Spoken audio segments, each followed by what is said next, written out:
turabasuhuje mwese abakurikiye Mombeje TV. Tugeze muri wa mwanya mukunda cyane, umwanya twigiramo ibyaremwe. Yego. Rero ngewe ugiye kuyobora kino kiganiro nitwa Shema Samuel, nkaba ndi kumwe n'umutumirwa uri budufashe yitwa Mugabe Aime Olivier. Mugabe Aime Olivier, murakoze cyane Mugabe. Yego. Uyu munsi rero ushobora kwibaza ngo tugiye kuganira ku kihe cyaremwe. Dufite icyaremwe cyiza cyane Imana yadushyiriye kuri iyi si. Icyo cyaremwe cyitwa ingano. Yego. Mugabe rero dufashe, ubundi ingano ni iki? Yego, ingano ni igihingwa kidakunze guhingwa ahantu henshi hatandukanye bitewe n'uburyo kifitemo ubushobozi budakunda guhura n'ubutaka bumwe na bumwe. Yego. Yego, kikaba ari igihingwa gikunda guhingwa mu misozi miremire, wenda muri kino gihugu cyacu mu nce z'uburengerazuba, hariya za Rutsiro na za Rubavu niho ingano zikunda guhingwa. Yego. Rero ingano zavumbuwe mu Rwanda mu 1920 ziturutse muri Kongo. Abakongomani baza kuzigeragereza mu Rwanda. Yego. Barazihinga, nyuma ziza gucika mu 1950 bitewe n'uko nta musaruro zatangaga, bitewe n'uko bari bazihinze mu butaka zitaberanye nabwo bw'imisozi migufi. Rero nyuma y'iyo myaka 1950 yaje kongera kugaruka ingano, hingwa muri iyo misozi, itangira kwera. Rero ingano idufitiye akamaro ku mubiri wacu, harimo nko kuba ifite ari isoko y'ingenzi ya fiber. Fiber ni acide iba iri mu mubiri w'umuntu, ikunda kuba iri mu gifu kuko idufasha mu igogora ry'ibiryo. Ikindi kintu ingano idufasha kugabanya ibiro. Wenda umuntu ashobora guhita yibaza ati se ibi bintu bikora bite kugira ngo ingano igabanye ibiro?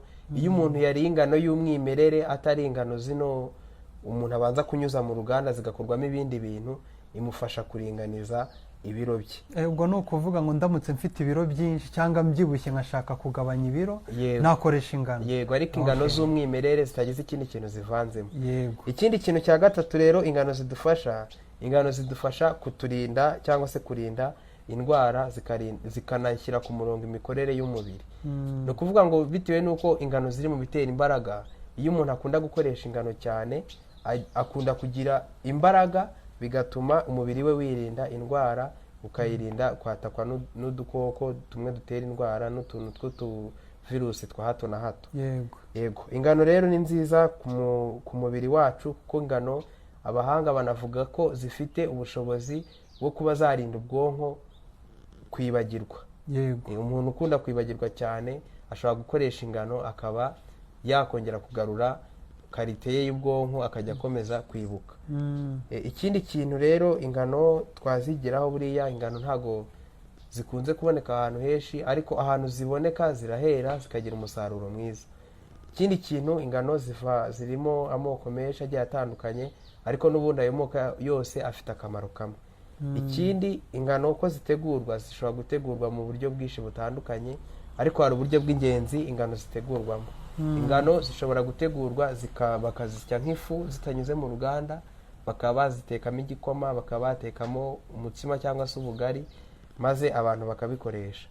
Ikindi cya kabiri, ingano zishobora gucishwa mu ruganda zikavamo byo bita amakaroni. Ndakeka abantu benshi bayazi, aranaryoha cyane, nayo buriya aturuka mu ngano.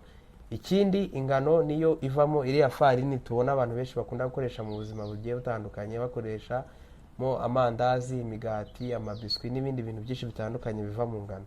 Rero ingano urumva ko idufitiye akamaro ku buzima bwacu. Ikindi ingano ntabwo igoye kuyitegura, iyo wabonye ifu y'ifarine biba byoroshye, ikintu cyose washaka wakibyazamo muri iyo fu. Yego, rero sinzi niba hari ikindi kibazo waba ufite. Nari mfite ikibazo. Ese ubundi ingano zitegurwa gute? Nkuko bidusobanuriye neza, ntabwo ndi kumva uburyo zishobora gutegurwa kugira ngo nkanjye ushaka kuzikoresha be nazikoresha. Yego, nkuko nabikubwiye hari uburyo bw'ingenzi zitegurwamo.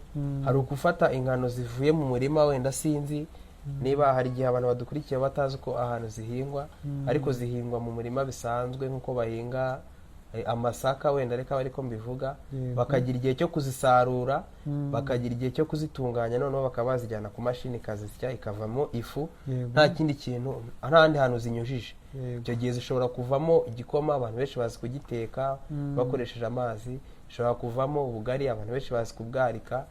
Ibyo bigatuma ari byo byongera intungamubiri mu mubiri w'umuntu.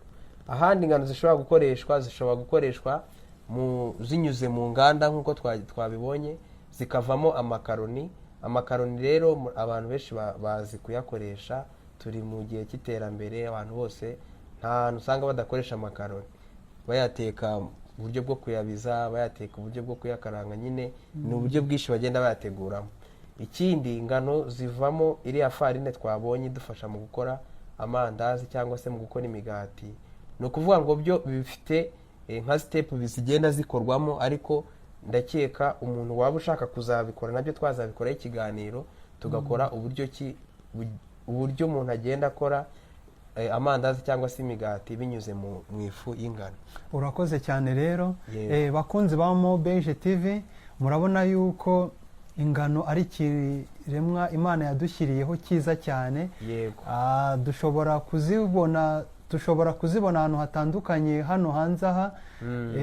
Muri ubwo buryo rero, ubutaha mwumvishe yuko dufite ibyaremwe byinshi ashobora kuzaduteguriraho. Yego. Ni muri ubwo buryo rero tugisoreje ikiganiro cyacu ahangaha.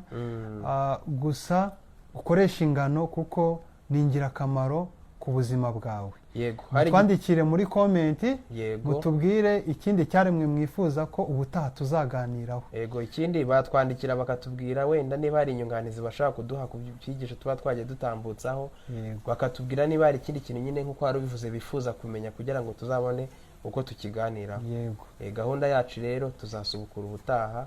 Murakoze. Tubibutsa gukora like na subscribe. Yego. Yego.